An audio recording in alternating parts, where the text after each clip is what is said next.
మాలినికి ఇక జీవితంలో పిల్లలు పుట్టరన్న విషయం స్వామీజీ చెప్పటంతో అక్కడ ఉన్న మల్లి అయితే ఒక్కసారిగా షాక్ అయిపోయి అక్కడి నుండి బయటకు వచ్చేసి నడుచుకుంటూ వెళ్ళిపోతూ ఉంటుంది.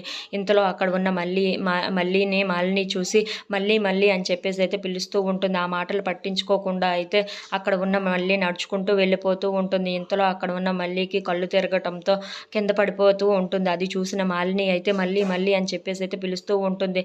ఎంతకీ లేకపోవటంతో అక్కడ ఉన్న హాస్పిటల్కి అయితే తీసుకువెళ్తూ ఉంటుంది. అక్కడ ఉన్న డాక్టర్ అయితే మల్లిని చెకప్ చేసి ఏమైంది డాక్టర్ అని చెప్పేసి అయితే మాలిని అడుగుతూ ఉంటుంది. ఆ మాటలకి ఏమీ కంగారు పడవలసిన అంత అవసరం లేదమ్మా, షీ ఈజ్ ప్రెగ్నెంట్ అని చెప్పేసి అయితే అంటూ ఉంటుంది. ఆ మాటలు వినగానే అక్కడ ఉన్న మాలిని అయితే ఒక్కసారిగా షాక్ అయిపోయి అలా నించుని ఉండిపోతుంది.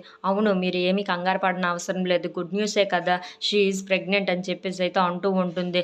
ఆ మాటలు వినగానే అక్కడ ఉన్న మాలిని అయితే నా బిడ్డను నేను కోల్పోయాను, కానీ మల్లికి ఇప్పుడు ప్రెగ్నెంటా అని చెప్పేసి అయితే అనుకుంటూ ఉంటుంది.